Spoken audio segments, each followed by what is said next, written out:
Hello student, नमस्ते। मैं Kailash Kumar central academy online classes में आपका स्वागत करता हूँ। पिछली क्लास में हमने भौतिक व रासायनिक परिवर्तन के बारे में पढ़ा था। रासायनिक समीकरण क्या होती है उसके बारे में पढ़ा था। रासायनिक समीकरण के लिखने के चरण के बारे में पढ़ा था। उसके आगे टॉपिक है रासायनिक समीकरण की विशेषताएं, यानी रासायनिक समीकरण की क्या क्या विशेषताएं होती है। तो रासायनिक समीकरण की विशेषताएं देखने से पहले हम एक उदाहरण लेते हैं। जैसे नाइट्रोजन प्लस हाइड्रोजन की अभिक्रिया से अमोनिया बनता है और नाइट्रोजन ऑक्सीजन की अभिक्रिया से नाइट्रोजन डाइऑक्साइड गैस बनती है। तो रासायनिक समीकरण की विशेषताएं हम देखते हैं। तो रासायनिक समीकरण में जो भी अभिकारक व उत्पाद भाग लेते हैं उनके बारे में जानकारी प्राप्त होती है। तो रासायनिक समीकरण में जो अभिकारक व क्रियाकारक भाग लेते हैं वह उत्पाद बनते हैं, उसके बारे में जानकारी मिलती है। यानी उसमें अणुओं की संख्या है,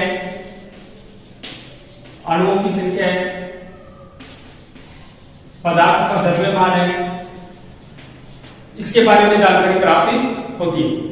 तो यहाँ पे जैसे नाइट्रोजन है, हाइड्रोजन, उसके बाद में अमोनिया। यहाँ पे नाइट्रोजन के कितने परमाणु है, हाइड्रोजन के कितने परमाणु है, हम उसमें उत्पाद में बनने वाले अमोनिया में कितने परमाणु, उसके बारे में जानकारी प्राप्ति होती है। दूसरी विशेषता है अभिकारक व उत्पाद में जो भी पदार्थ भाग लेते हैं वो पदार्थ कौन सी अवस्था में है, यानी उनकी भौतिक अवस्थाएं कौन कौन सी है। जैसे उदाहरण में देखें, नाइट्रोजन गैसीय अवस्था में, हाइड्रोजन गैसीय अवस्था में, अमोनिया भी गैसीय अवस्था में। तो अभिकारक व उत्पाद की जो भौतिक अवस्था है उसके बारे में जानकारी प्राप्त होती है। तो पदार्थों की दूसरी विशेषता है पदार्थों की भौतिक अवस्था। भौतिक अवस्था के बारे में जानकारी प्राप्त होती है। तीसरी विशेषता आती है अभिक्रिया को संपन्न करने के लिए जो आवश्यक परिस्थितियां है, जैसे कितना ताप ले रहे हैं, कितना दाब ले रहे हैं, उसके बारे में जानकारी प्राप्त होती है। जैसे इस अभिक्रिया में, यानी नाइट्रोजन हाइड्रोजन की अभिक्रिया में यहाँ पे ताप है 773 केल्विन, 200 एटमॉस्फेयर वायु न्यूक्लियर दाब है। तो इसकी अभिक्रिया को संपन्न करने के लिए आवश्यक जो परिस्थितियां है, ताप, दाब, उत्प्रेरक, उनके बारे में जानकारी प्राप्त होती है। तो रासायनिक समीकरण के द्वारा जो आवश्यक परिस्थितियां है,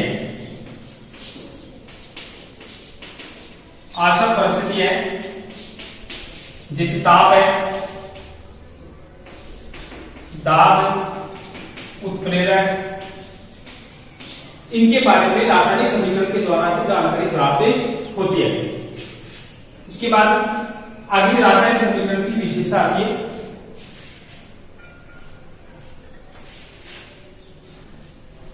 अगली विशेषता इस अभिक्रिया में यहाँ पे प्लस लगा के यहाँ पे उष्मा लिखा है, यहाँ पे माइनस यानी ऋण चिन्ह लगा के हमने उष्मा लिखी है। तो रासायनिक अभिक्रिया उष्मा क्षेपीय या उष्मा शोषीय इसके बारे में पता चलता है। यानी इस अभिक्रिया में नाइट्रोजन और हाइड्रोजन की क्रिया से यहाँ पे अमोनिया प्राप्त होती है। तो ये एक प्रकार की उष्मा क्षेपीय अभिक्रिया है। इस अभिक्रिया में नाइट्रोजन व ऑक्सीजन की अभिक्रिया से नाइट्रोजन डाइऑक्साइड बनती है। यहाँ पे ऋण चिन्ह लगा के हमने उष्मा दर्शाया है 21.6 किलो कैलोरी प्रति मोल। तो यहाँ पर रासायनिक समीकरण के द्वारा अभिक्रिया उष्मा क्षेपीय या उष्मा शोषीय इसके बारे में जानकारी प्राप्त होती है। इसके बारे में अगली विशेषता है अभिक्रिया उत्कर्षणीय है, अनुकरणीय है, इसके बारे में भी जानकारी प्राप्त होती है। तो यहाँ पे रासायनिक अभिक्रिया की उत्कर्षणीयता के बारे में भी रासायनिक समीकरण के द्वारा ही जानकारी प्राप्त होती है। तो ये रासायनिक समीकरण की विशेषताएं थी। रासायनिक समीकरण की विशेषताएं देखने के बाद यानी कुछ रासायनिक समीकरण की सीमाएं भी होती है, यानी रासायनिक समीकरण में कौन कौन सी कमियां रहती है। तो यहाँ पे सबसे पहली कमी है यानी यह रासायनिक अभिक्रिया की पूर्णता की जानकारी नहीं देता है। यानी रासायनिक अभिक्रिया पूर्ण हुई है या नहीं हुई है उसके बारे में जानकारी नहीं देती। तो भी रासायनिक समीकरण की पहली सीमा होगी।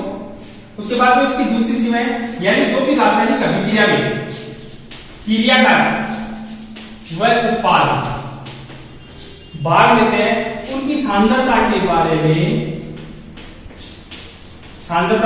में जानकारी प्राप्त नहीं होती है।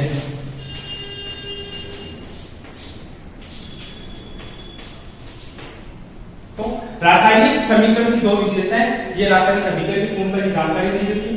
उसके बाद में जो रासायनिक अभिक्रिया में जो क्रियाकारक और उत्पाद भाग लेते हैं उनकी सांद्रता क्या है, उस सांद्रता के बारे में रासायनिक समीकरण जानकारी नहीं देता है। तो ये रासायनिक समीकरण की दो विशेषताएं। उसके बाद में अगला टॉपिक आता है रासायनिक अभिक्रिया समीकरण की विशेषताएं सीमा देखने के बाद में अगला टॉपिक आता है रासायनिक अभिक्रिया। रासायनिक अभिक्रिया क्या होती है, रासायनिक अभिक्रिया कितने प्रकार की होती है, इसके बारे में हम जानकारी प्राप्त करेंगे। तो रासायनिक अभिक्रिया में क्या होता है, यानी जब किसी पदार्थ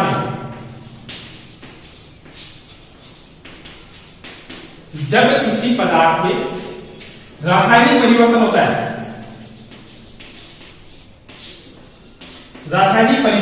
है, तो जो नया पदार्थ बनता है, तो रासायनिक परिवर्तन होने पर पदार्थ के रासायनिक गुण व संगठन बदल जाता है। इसी को भी रासायनिक अभिक्रिया कहते हैं। अर्थात शॉर्ट में कहें, यानी किसी पदार्थ में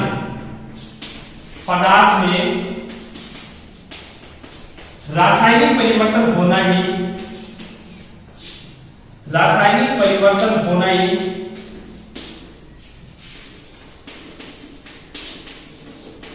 ही रासायनिक अभिक्रिया कहलाती है।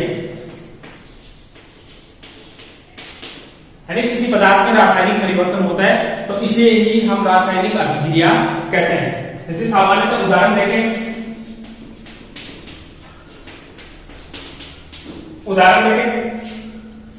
मैग्नीशियम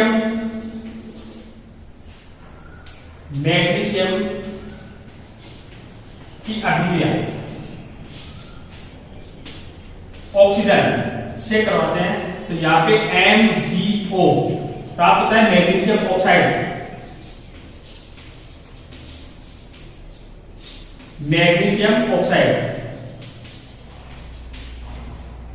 तो यहाँ पे मैग्नीशियम यानी मैग्नीशियम के फीते को हम ऑक्सीजन की उपस्थिति में जलाते हैं, तो यहाँ पे मैग्नीशियम ऑक्साइड का चूर्ण प्राप्त होता है। यहाँ पे मैग्नीशियम ठोस अवस्था में ऐसा लगा देंगे, उसके बाद में ऑक्सीजन गैसीय अवस्था G, और यहाँ पे बनने वाला चूर्ण भी ठोस अवस्था में है, तो हम ऐसा कर देते हैं। तो इस अभिक्रिया में यानी मैग्नीशियम के फीते को ऑक्सीजन की उपस्थिति में जलाते हैं तो मैग्नीशियम ऑक्साइड प्राप्त होता है। तो रासायनिक अभिक्रिया में अभिकारक क्रिया करके उत्पाद बनाते हैं। तो पूरी अभिक्रिया में यानी अभिकारक और उत्पाद में परमाणुओं की संख्या समान रहती है। अर्थात यानी पूरी रासायनिक अभिक्रिया में अभिकारक और उत्पाद का द्रव्यमान संरक्षित रहता है। क्योंकि इससे पहले हमने रासायनिक समीकरण में देखा था, रासायनिक समीकरण के जो लिखने के चरण थे उसमें एक नियम आया था द्रव्यमान संरक्षण का नियम।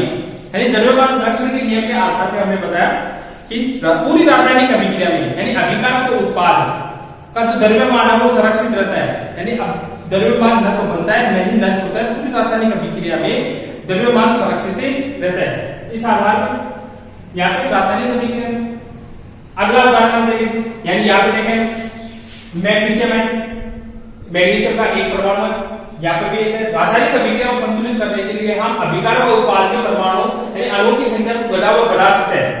यहाँ पे ऑक्सीजन के दो परमाणु है, यहाँ पर एक है, यहाँ पर तो उत्पाद में हम परमाणु संख्या बढ़ा देते हैं, तो मैग्नीशियम दो रहते हैं, तो अभिकारक की तरफ मैग्नीशियम की संख्या को बढ़ा देते हैं। तो इस प्रकार रासायनिक समीकरण क्या होती है, संतुलित हो जाती है। इस रासायनिक अभिक्रिया में मैग्नीशियम के दो परमाणु है, यहाँ पे भी उत्पाद में भी मैग्नीशियम के दो है, और यहाँ पे ऑक्सीजन दो है, और यहाँ पर भी उत्पाद में भी ऑक्सीजन के दो परमाणु है।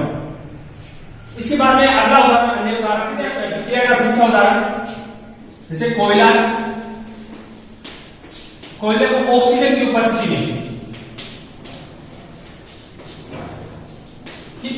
में जलाते हैं, यानी इसका दहन करते हैं, तो कार्बन डाइऑक्साइड गैस प्राप्त होती है। कार्बन डाइऑक्साइड गैस प्राप्त होती है। तो कार्बन, कोयला, कोयले में कार्बन, ऑक्सीजन और कार्बन डाइऑक्साइड गैस प्राप्त होती है। कार्बन ठोस अवस्था में ये गैसीय अवस्था है और कार्बन डाइऑक्साइड भी गैसीय अवस्था में। इस अभिक्रिया में इस कार्बन के कितने ग्राम, यानी 12 ग्राम, और उसके बाद में ऑक्सीजन यानी 2 × 16 यानी 1 ऑक्सीजन परमाणु का द्रव्यमान यहाँ पे 16 होता है, तो कितने हो गए 32 ग्राम। तो कुल अभिकारक का कुल द्रव्यमान 12 + 32 कितने हो गए 44 ग्राम, यानी अभिकारक कितना है 44 ग्राम। इधर हम देखें कार्बन 12 प्लस 1 ऑक्सीजन परमाणु का होता है 16, तो यहाँ पे 2 ऑक्सीजन परमाणु को 2 × 16 12 + 32। अभिकारक व उत्पाद में देखें दोनों का द्रव्यमान क्या है, समान है। तो पूरी रासायनिक अभिक्रिया में यानी इसे देखते हैं तो पूरी रासायनिक अभिक्रिया में जो द्रव्यमान होता है वो संरक्षित रहता है। तो ये रासायनिक अभिक्रिया क्या है, रासायनिक अभिक्रिया इसे कहते हैं। अब आते हैं रासायनिक अभिक्रिया के प्रकार, यानी रासायनिक अभिक्रिया कितने प्रकार की होती है।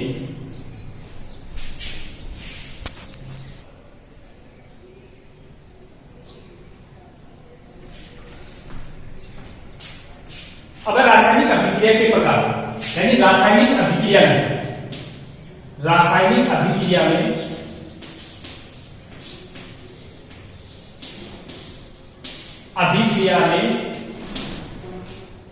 यानी जो भी अभिकारक भाग लेते हैं उनके परमाणुओं के मध्य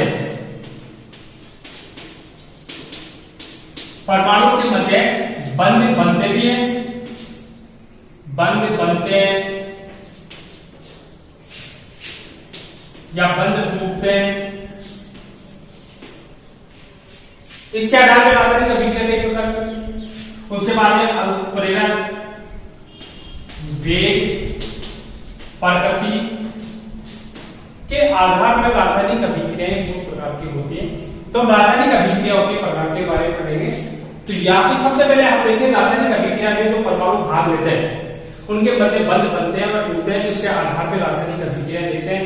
यानी जिस अभिक्रिया में बंध बनते हैं, जिस अभिक्रिया में बंध टूटते हैं, कौन कौन सी रासायनिक अभिक्रिया है। तो इसमें सबसे पहली रासायनिक अभिक्रिया आती है संयुग्मन अभिक्रिया। संयुग्मन अभिक्रिया, इसी अभिक्रिया को हम योगात्मक अभिक्रिया भी कह सकते हैं, या इसे योगशील या संयोजन अभिक्रिया।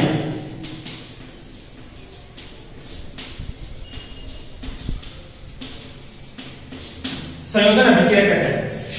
तो इसके नाम से क्या है, यानी संयुग्मन अभिक्रिया, योगशील, योगात्मक, संयोजन अभिक्रिया, इसके नाम से क्या है संयुग्मन यानी जुड़ना। तो इस रासायनिक अभिक्रिया में अभिकारक क्या करते हैं, आपस में जुड़ते हैं। तो इस रासायनिक अभिक्रिया की परिभाषा क्या होगी, यानी वह रासायनिक अभिक्रिया, वह रासायनिक अभिक्रिया जिसमें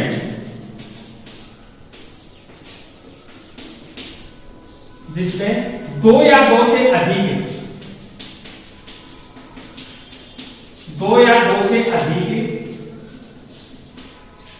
अभिकारक जुड़कर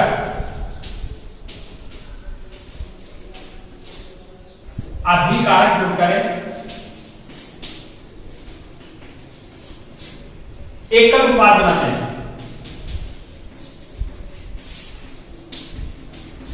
एकल उत्पाद बनाते हैं, यानी इस रासायनिक अभिक्रिया में दो अभिकारक होंगे। जैसे हम देखें ये ए अभिकारक, ये बी अभिकारक, तो यहां पर एक ही उत्पाद बनेगा। तो इस रासायनिक अभिक्रिया की पहचान भी होगी, यानी अभिकारक की तरफ तो संख्या होगी 2 या 2 से अधिक और उत्पाद की तरफ होगा एक, यानी एकल उत्पाद होगा। तो इस संयुक्त अभिक्रिया की पहचान भी होगी कि अभिकारक में 2 या 2 से अधिक होंगे और या तो उत्पाद में सिर्फ एक होगा। तो रासायनिक संयुग्मन यानी संयोजन अभिक्रिया की परिभाषा होगी, यानी रासायनिक अभिक्रिया जिसमें 2 या 2 से अधिक अभिकारक जुड़कर एकल उत्पाद का निर्माण करते हैं, उस अभिक्रिया अभिक्रिया को संयुग्मन या संयोजन अभिक्रिया कहते हैं। अब इसका जैसे एग्जाम्पल क्या है, संयुग्मन अभिक्रिया। संयुग्मन अभिक्रिया इसे संयोजन अभिक्रिया भी कहते हैं। संयोजन अभिक्रिया। अब इस अभिक्रिया के नाम से है ना संयुग्मन यानी संयोजन का अर्थ होता है जुड़ना। तो इस अभिक्रिया में दो या दो से अधिक अभिकारक आपस में जुड़कर एक उत्पाद बनाते हैं, यानी वह रासायनिक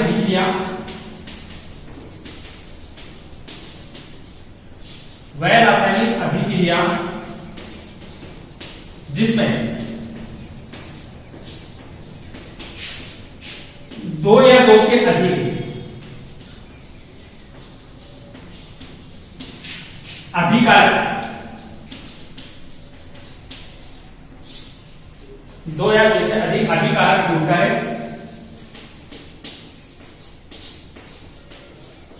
एकल उत्पाद बनाते हैं। उस अभिक्रिया को रासायनिक संयुग्मन या संयोजन अभिक्रिया कहते हैं। जैसे उदाहरण के carbon plus oxygen, carbon oxide भौतिक अवस्था दर्शाते हैं। कार्बन ठोस अवस्था में, ये गैसीय अवस्था में और ये गैसीय अवस्था में। इस अभिक्रिया में कार्बन प्लस ऑक्सीजन दो अभिकारक है, उत्पाद एक हो गया। किस अभिक्रिया को बताना है, संयुग्मन या संयोजन अभिक्रिया का। तो इस रासायनिक अभिक्रिया में परमाणुओं के मध्य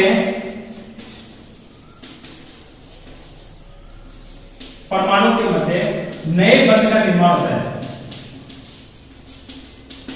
तो बंध का निर्माण यानी दो अभिकारक आपस में जुड़ते हैं, तो यहां पर नए बंध का निर्माण होता है। तो यहाँ पे अभिकारक आपस में जुड़ रहे हैं, तो इस अभिक्रिया को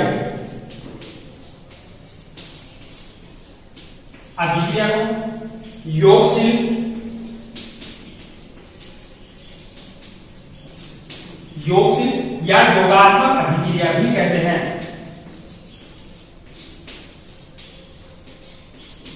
योगात्मक अभिक्रिया भी कहते हैं। इसका अन्य उदाहरण देखें, जैसे मैग्नीशियम, इससे पहले भी देखा था आपने, मैग्नीशियम फीते को हम जिसे जलाते हैं, यानी मैग्नीशियम की अभिक्रिया ऑक्सीजन से करवाते हैं, तो यहाँ पे प्राप्त होता है मैग्नीशियम ऑक्साइड। अभिक्रिया को संतुलित करने के लिए हम परमाणुओं की संख्या को क्या कर देते हैं, बढ़ा देते हैं। यहाँ पे इनकी भौतिक अवस्था है मैग्नीशियम ठोस अवस्था में, ऑक्सीजन गैसीय अवस्था में, मैग्नीशियम ऑक्साइड ठोस अवस्था में। ये मैग्नीशियम ऑक्साइड का छोटा, तो यहाँ पे अभिकारक दो गए और उत्पाद है एक। इसका अन्य उदाहरण जैसे एथीन का हाइड्रोजनीकरण, इसका एक अन्य उदाहरण देखें, एथीन का हाइड्रोजनीकरण।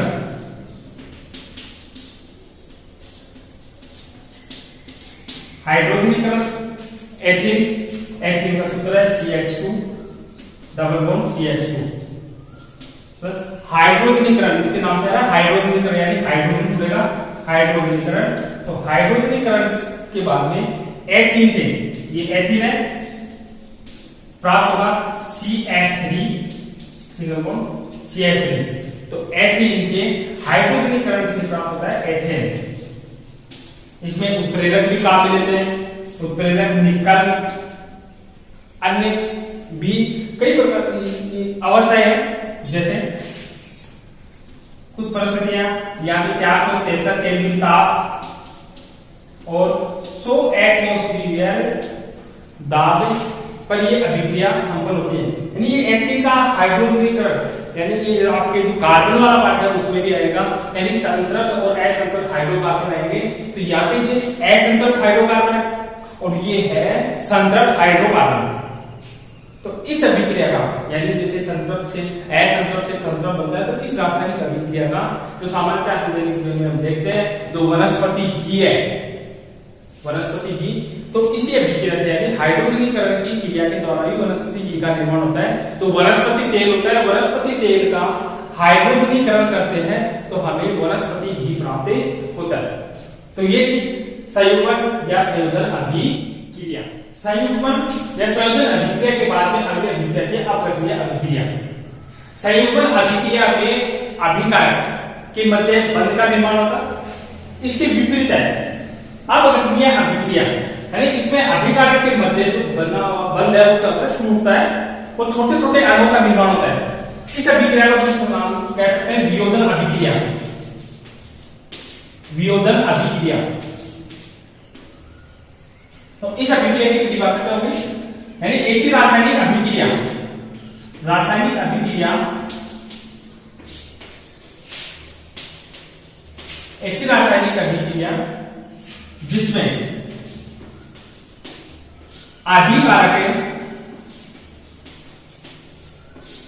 अभिकारक अपघटित होकर या टूटकर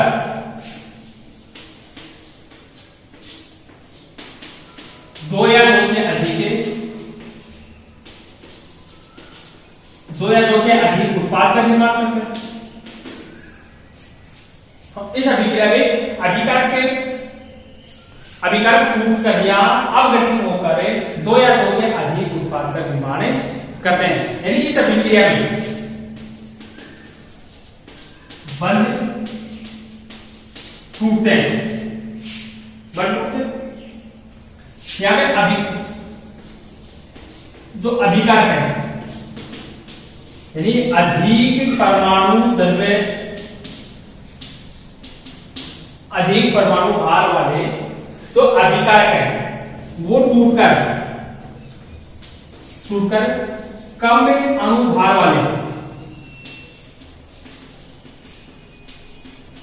अणु भार वाले अणु का निर्माण करते हैं। यानी इस अभिक्रिया में जो अभिकारक के मध्य जो बंध होते हैं वो टूट जाते हैं। तो यहाँ पे जो अधिक परमाणु भार वाले जो अभिकारक है वो टूटकर कम अणु भार वाले अणुओं का निर्माण करते हैं। जैसे अभिकारक है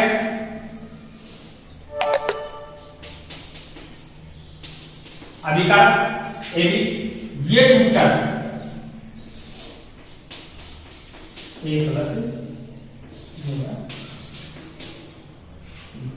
अलग अलग सी और डी। तो यहाँ पे इस अभिक्रिया में अभिकारक के मध्य जो बंध है वो टूटकर अब इस अभिक्रिया में अभिकारक को तोड़ने के लिए जो आवश्यक ऊर्जा है वो किसके रूप में लेते हैं, यानी अभिकारक को तोड़ने के लिए या अभिकारक को हम उष्मा भी लेते हैं, विद्युत ताप प्रकाश, इनके रूप में हम अभिकारक को उष्मा देकर इस अपघटनीय अभिक्रिया को संपन्न करा सकते हैं, यानी अभिकारक को तोड़ सकते हैं। तो यहां पर जो ऊर्जा किस रूप में दे रहे हैं उसके आधार पर अपघटनीय या वियोजन अभिक्रिया कई प्रकार की होती है। तो हम देखते हैं, यानी विद्युत अपघटन हो गई, उष्मीय अपघटन, प्रकाश अपघटन। तो ये रासायनिक अभिक्रिया है, यानी अभियोजन अभिक्रिया है जो ऊर्जा देने के आधार पर कई प्रकार के वियोजन अभिक्रिया में अभिकारक को अपघटित या तोड़ने के लिए हम किस प्रकार ऊर्जा या किस प्रकार की ऊर्जा दे रहे हैं उसके आधार पर अपघटनीय या वियोजन अभिक्रिया कई प्रकार की होती है। सबसे पहले हम देखते जैसे हम किसी भी अभिकारक को विद्युत के रूप में ऊर्जा प्रदान करते हैं तो उस अभिक्रिया को कहते हैं विद्युत अपघटन। तो विद्युत अपघटन यानी इस रासायनिक अभिक्रिया में अभिकारक को अपघटित करने के लिए हम विद्युत धारा देते हैं, विद्युत धारा प्रवाहित करते हैं और क्या प्राप्त होता है, उत्पाद प्राप्त होता है। तो इस अभिक्रिया को विद्युत अपघटन कहते हैं। तो विद्युत अपघटन में जो अभिकारक है या पदार्थ है उसकी गलित या द्रव्य अवस्था में विद्युत धारा प्रवाहित करते हैं।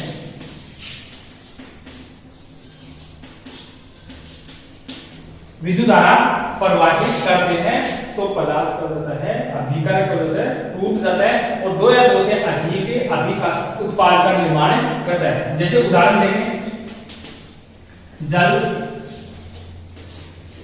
में विद्युत धारा प्रवाहित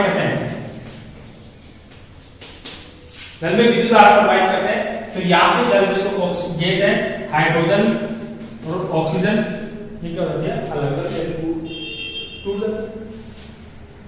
अभिक्रिया को संतुलित करेंगे, यहाँ जो है ये जल, लिक्विड, गैस और ऑक्सीजन की गैस।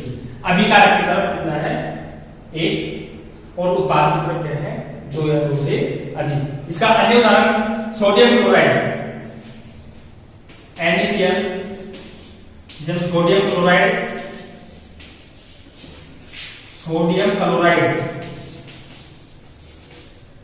की जलीय विलयन में यानी गलित अवस्था में एक्वस कल बताया ना, इसे पहले वाली क्लास में बताया था AQ, यानी जो जलीय अवस्था है, जलीय अवस्था में हम क्या करते हैं विद्युत धारा प्रवाहित करते हैं, तो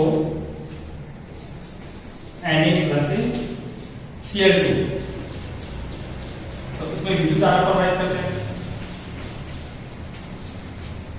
तो विद्युत धारा प्रवाहित करने पर जो सोडियम क्लोराइड है, जिसे हम साधारण नमक भी कहते हैं, या विद्युत धारा प्रवाहित करने पर सोडियम क्लोरीन हो जाती है, अलग हो जाती है। तो इस प्रकार अभिक्रिया में विद्युत अपघटन अभिक्रिया में अभिकारक में विद्युत धारा प्रवाहित करते हैं, तो अभिकारक ऊर्जा 2 या 2 से अधिक उत्पाद का निर्माण करता है। उसके बाद में हम अभिक्रिया यानी अभिकारक को किसके रूप में, यानी जैसे हम ऊष्मा के रूप में देते हैं ऊर्जा, तो अब उस अभिक्रिया का नाम होता है उसी तरह क्या आपने अभिक्रिया की है उसमें अपघटन, यानी जब अभिकारक को हम ऊष्मा देते हैं तो ये अभिकारक मिलकर उत्पाद का निर्माण करता है। तो इस अभिक्रिया की परिभाषा उसमें अपघटन की एक परिभाषा होगी, यानी वह रासायनिक अभिक्रिया, एक वह है वियोजन अभिक्रिया या वह है अपघटनीय अभिक्रिया, जिसमें अभिकारक ऊष्मा ग्रहण करके क्या होता है अपघटित हो जाता है और उत्पाद का निर्माण करता है। जैसे उदाहरण देखें कैल्शियम कार्बोनेट,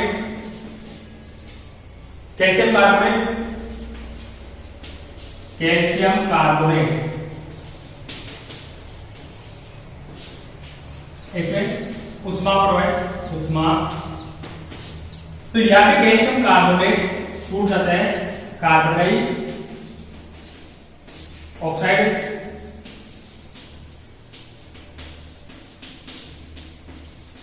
और CaO, कैल्शियम ऑक्साइड।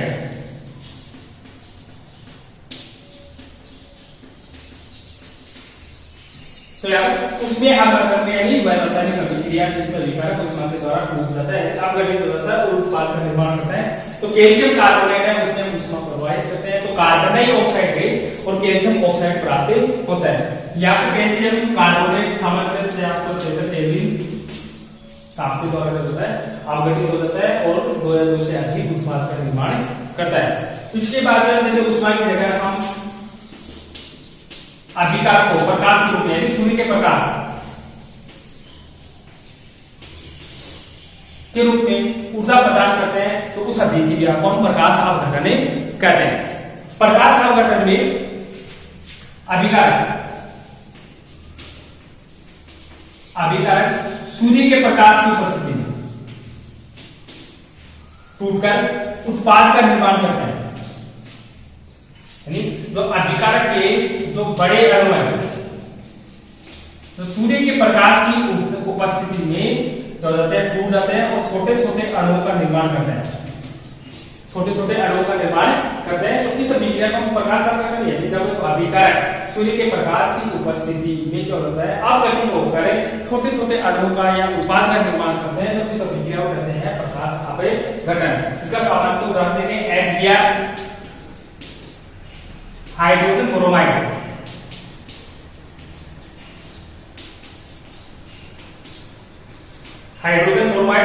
प्रकाश, इसको H से दर्शाते हैं, हाइड्रोजन प्लस ब्रोमीन। तो यहाँ पे हाइड्रोजन ब्रोमाइड सूर्य के प्रकाश की उपस्थिति में अपघटित होकर हाइड्रोजन और ब्रोमीन का निर्माण करता है। तो इस अभिक्रिया में अभिकारक की तरफ कितना है 1 है और उत्पाद की तरफ 2 या 2 से अधिक। तो अपघटनीय अभिक्रिया या वियोजन अभिक्रिया की पहचान होगी, यानी अभिकारक की तरफ तो होगा 1 और उत्पाद की तरफ होंगे 2 या 2 से अधिक। ये इस प्रकार आपकी अपघटनीय या वियोजन अभिक्रिया थी और उसमें हम यानी ऊर्जा किसके रूप में हम प्रदान करते हैं उसके आधार पे अपघटनीय अभिक्रिया कई प्रकार की होती है। जैसे हमने पढ़ा विद्युत अपघटन, उसमें अपघटन, प्रकाश से अपघटन। संयोजन और वियोजन जो अभिक्रिया है ये एक दूसरे से विपरीत है, क्योंकि संयोजन या संयुग्मन अभिक्रिया में अभिकारकों के मध्य नए बल का निर्माण होता है, लेकिन इसके विपरीत अपघटनीय या वियोजन अभिक्रिया में तो अभिकार के मध्य जो बना हुआ बंध है वो टूटकर दो या दो से अधिक उत्पाद का निर्माण करता है। अपघटनीय वियोजन अभिक्रिया में हम ऊर्जा के आधार से कई प्रकार की रासायनिक अभिक्रिया देखी थी, विद्युत अपघटन, उसमें अपघटन, प्रकाश अपघटन। तो प्रकाश अपघटन में एक उदाहरण, सामान्य उदाहरण silver night bromide, silver bromide AgBr। तो सूर्य के प्रकाश की उपस्थिति में, सूर्य का प्रकाश, तो यहां पे प्राप्त होता है सिल्वर प्लस ब्रोमीन।